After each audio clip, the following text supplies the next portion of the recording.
जी, अस्सलाम वालेकुम।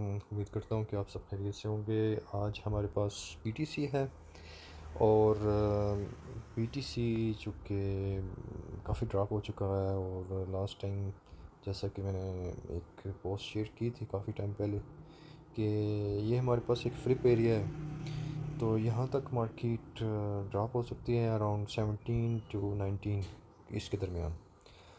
तो यहाँ से हो सकता है टर्न ले एक दफ़ा फिर, लेकिन चूँकि वीक एरिया होता है और हो सकता है कि यहाँ से मार्केट ऊपर की तरफ चली जाए एक दफ़ा, फिर रिएक्ट करने के बाद फिर ये सेकंड एरिया जो 8 टू 12 के आसपास इसके मिड में जो भी एरिया आया, तो उसको अगर उसने टेस्ट करना हुआ, क्योंकि मंथली से ड्रॉप हो रही है तो मंथली पे फिर मार्केट ज़्यादा चांसेस होते हैं कि मंथली कोई रिएक्ट करे। लेकिन उससे पहले चूँकि फ्लिप लेवल हमारे पास मौजूद है, तो उसको रिएक्ट करने के बाद मार्केट हो सकता है कि एक लंबा सा मूव दे दे।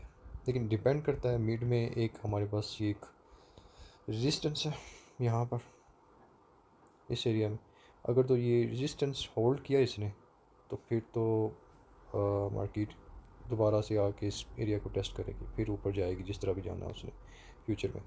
एक मैंने काफ़ी टाइम पहले एक वीडियो शेयर की थी यूट्यूब पे, जो कि ऑस्ट्रेलियन डॉलर और बीटीसी यूएसडी पे थी, तो वो आप चेक कर लीजिएगा।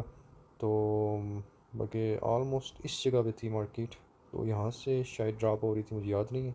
लेकिन मैंने यहाँ पर ये वाला एरिया दिया हुआ था कि मार्केट अभी मोस्ट प्रोबेबली मार्केट यहाँ तक जाने के चांसेस है मार्केट के।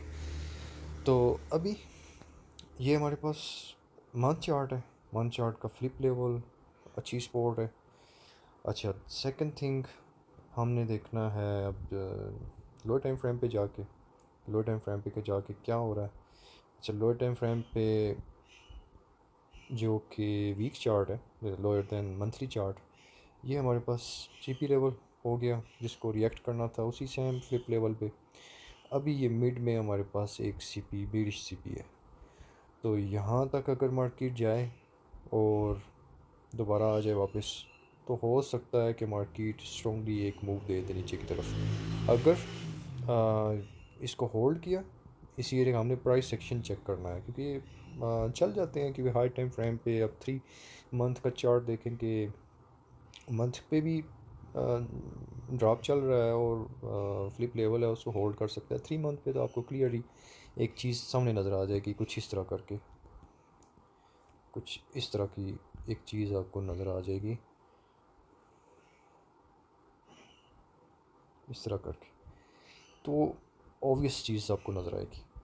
तो अगर तो होल्ड करता है ये वाला एरिया, तो उसके बाद फिर हम देखेंगे कि अगर यही फ्लिप लेवल अगर होल्ड कर जाता है, फिर देखेंगे कि प्राइस इस एरिया को स्ट्रॉन्गली ब्रेक करती है या नहीं। फॉर एग्ज़ाम्पल सेकंड थिंग क्या है, सेकंड सिनारियो इसमें एक ये चीज़ आ जाती है, मार्केट रिएक्ट करती है इसी एरिया को, फिर इसी जगह से मार्केट फिर ऑर्डर ले लेगी और इसको ब्रेक करके हमारा जो main destination point and the near future, for the near future, वो ये वाला बनता है। इस एरिया, ये मंथ चार्ट है, मंथ चार्ट का लेवल है और ये एक अच्छा एरिया है। यहाँ तक अगर तो ये फ्लिप लेवल, ये जो लेफ़्ट साइड पे हमने देखा, अगर ये होल्ड करता है, तो यहाँ तक हमारे पास एक अच्छा रूम स्पेस है। यहाँ तक हम सारे फ्रेश लेवल यूज़ कर सकते हैं। और अच्छा, इसके लिए सॉरी, काफ़ी ज़्यादा पीछे शोर है, परिंदे भी बोल रहे हैं कुछ। मैं वीडियो इस जगह बैठ के बना रहा हूँ और गाड़ियों वगैरह की भी आवाज़ है, तो उसके लिए सॉरी। तो यहाँ तक हमारे पास रूम अवेलेबल होगा और अब सारे H4 H1 डेली पे जितने भी फ्रेश लेवल अच्छे स्ट्रॉन्ग काउंटर अपॉर्चुनिटीज़ आपको नज़र आए, आप चूज़ कर लें कोई इशू नहीं है। यहाँ तक आप चूज़ कर सकते हैं, इस एरिया तक ये हमारी डेस्टिनेशन बन जाएगी ऑटोमेटिकली, अगर ये ऐसे होता है। अगर नहीं, तो उसके बाद फिर क्या होगा, उसके बाद हमने मान चार्ट पे ही काम करना है। मान चार्ट पे कौन सा एरिया है, यही एरिया जो मैंने अभी खींची हुई, यहाँ से लेकर आप बल्कि यहाँ तक कर सकते हैं इस एरिया को।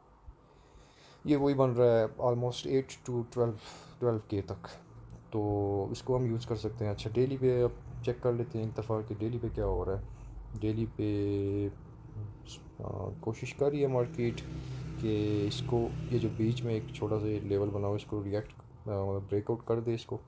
लेकिन फिर भी हम अभी वेट कर रहे हैं, अभी कोई इतनी कंफर्मेशन नहीं है हम कि ट्रेड कर लें बीटीसी को। और चलें H4 पे चेक करते हैं कि H4 पे क्या है।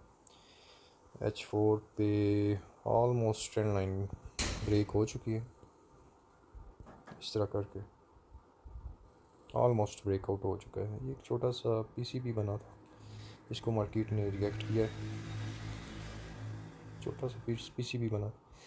और अभी हम देखेंगे कि मार्केट अगर तो ये मूव देती है इस तरह करके, और फिर आपको एक दफ़ा अपॉर्चुनिटी ज़रूर देगी कि यहाँ से लेवल उठाया, यहाँ से फिर यहाँ तक मिनिमम हम काम कर सकते हैं। फिर ऑटोमेटिकली सेम यही चीज़ हमारी डेली की, ये वाला बॉटम एक लेवल बन जाएगा जो डेली के एरिया तक जा सकता है। और डेली कहाँ तक बन रही है, यहाँ तक, इस तरह कुछ होगा।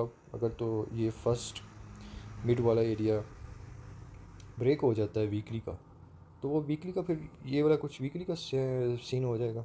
वीकली पे अब लेवल उठाएं और वीकली पे उठाने के बाद हमारे पास जो डेस्टिनेशन हो जाएगा वो ये वाला बन जाएगा ऑटोमेटिकली। अच्छा, दूसरी चीज़, एक चीज़ मैं यहाँ पर आपको पर्सनली एडवाइस दूंगा कि स्पेशली मैंने फेसबुक पे और कुछ हमारे यूट्यूबर्स हैं, उन्होंने बीटीसी पे, चूँकि बहुत सारे लोग हैं एक्सचेंज पे फ्यूचर ट्रेड कर रहे होते हैं, फ्यूचर ट्रेडिंग, और दूसरी चीज़ फ्यूचर ट्रेडिंग करते हैं और वो उनके इक्विटी होती है, वो अगर 1K तक भी हो USD, तो वो भी बहुत ज़्यादा डेंजरस चीज़ है, रिस्की चीज़ है। आप फ्यूचर ट्रेडिंग को छोड़ दें, अगर करना है तो आपने फॉर एग्जांपल बहुत शौक है आपको, ब्रोकर आपको डिफरेंट ब्रोकर अकाउंट देते हैं, आप 100 USD का अकाउंट एक छोटा सा ओपन कर लें, उस पर PTC पे या दूसरी क्रिप्टोस पे काम करना शुरू कर दें। एक्सचेंजेस पे डिफरेंट दो तरह की ट्रेडिंग है, एक स्पॉट है और एक जिसे हम मार्जिन ट्रेडिंग या फ्यूचर ट्रेडिंग कहते हैं। उस पर आप रिस्क ना लें। हमारे कुछ सेलिब्रिटीज़ भी हैं और एक दो यूट्यूबर हैं, उन्होंने लोगों को एक तो फ्यूचर और मार्जिन पे लगा दिया, और वो जितना नुकसान उस चीज़ पे है ये आम लोगों को पता नहीं है, जो काम कर रहा है ट्रेडिंग फॉरेक्स के हवाले से या किसी भी जगह से, तो वो नुकसान उठाते हैं, ईज़िली नुकसान उठा लेते हैं, क्योंकि उसके बीच में पैसा इतना ज़्यादा इन्वॉल्व होता है और एक्सचेंज खुद मार्केट का मूव कर रही होती है समटाइम्स। वो अपने जो जिस जगह भी आपको, जिस प्लेटफॉर्म पे भी आपको वो पेयर नज़र आता है, वो एक्सचेंज खुद भी मूव कर रही होती है और पीछे बैठा एक मार्केट मेकर भी उससे मूव कर रहा होता है। आप लगा के आप अपनी छोटी सी इक्विटी के साथ काम कर रहे हैं और ये ना कीजिए, ये बहुत ज़्यादा नुकसान वाली चीज़ है। आप आराम से ब्लो अप कर देंगे अपना अकाउंट। इसका बेहतर यही सलूशन है कि आप जोन टू जोन काम करें। एक तो फ्रेश जोन चूज़ करें, स्ट्रॉन्ग जोन चूज़ करें, अच्छा जोन जो ऑब्वियस हो आपको नज़र आ जाएगी, ऑब्वियस चीज़ें आपको नज़र आ जाती हैं। जिस तरह आप कह सकते हैं कि एक अच्छा इंसान आपको नज़र आ जाता है, उसके साथ आप तल्कात बढ़ाते हैं, एक बुरा इंसान आप उससे अवॉइड करते हैं। सेम यही चीज़ें हैं, आप इस चीज़ को इस तरह लें। और फिर मंथ चार्ट पे चेक कर लेते हैं, मंथ चार्ट पे हमारा हमारे साथ क्या हो सकता है। फॉर एग्ज़ाम्पल, ये सब कुछ होने के बाद अगर मार्केट इस एरिया को भी ब्रेक कर लेती है तो हम यहाँ पर कोई पीसीपी चूज़ कर लेंगे, अदरवाइज़ हम बॉटम वाला फिर यही कोई यहाँ पर एक लेवल, कोई अपॉर्चुनिटी प्रोवाइड करेगी मार्केट। लेकिन मुझे चांसेस लग रहे हैं क्योंकि ये स्ट्रॉन्ग लेवल अभी जो हमारे पास लेवल बन चुका है, ये वाला ये स्ट्रॉन्ग लेवल हो गया ऑटोमेटिकली। तो अगर तो मार्केट ड्रॉप हो गई इस लेवल को दोबारा रिएक्ट करेगी, तो ये ना कहिएगा कि जिस तरह एक फट क्रिएट हो जाता है जब भी कोई पेयर मूव करना शुरू कर देता है, तो सब जगह भी ट्विटर पे चेक करें, यूट्यूब पे चेक करें, फेसबुक पे मार्केट पीटीसी ऊपर जा रही है, बीटीसी ऊपर जा रही है, XRP ऊपर जा रही है। ये टोटली रॉन्ग है। मार्केट मेकर का एक अपना असूल है, हर चीज़ अपने असूलों के तहत मूव कर रही होती हैं, तो वो जोन टू जोन काम करते हैं। मैं लास्ट वीडियो में, अगर हम मेरी वीडियो चेक करेंगे ना, तो उस पर यूट्यूब पे, तो बल्कि इंग्लिश वीडियो थी आई थिंक वो, हाँ जी, उर्दू तो मैंने अभी शुरू की है टेक्निकल एनालिसिस, तो इंग्लिश वीडियो थी, उसमें मैंने ये भी कहा था कि जब 1 साल या 2 साल फॉर एग्ज़ाम्पल क्रिप्टो मार्केट के हवाले से मैंने कहा था कि 1 साल अगर मार्केट ऊपर जा रही है ऊपर जा रही है तो 1 साल के लिए उसे नीचे ड्रॉप होना है। आप जो मर्ज़ी कहेंगे यार, रेगुलेशंस स्टार्ट हो गए हैं, यूटिलिटी टोकन आगे आएंगे और दूसरे जितने भी हैं वो नीचे चले जाएंगे, जो मीम कॉइन्स हैं ये है वो है। ऐसा सब कुछ नहीं है।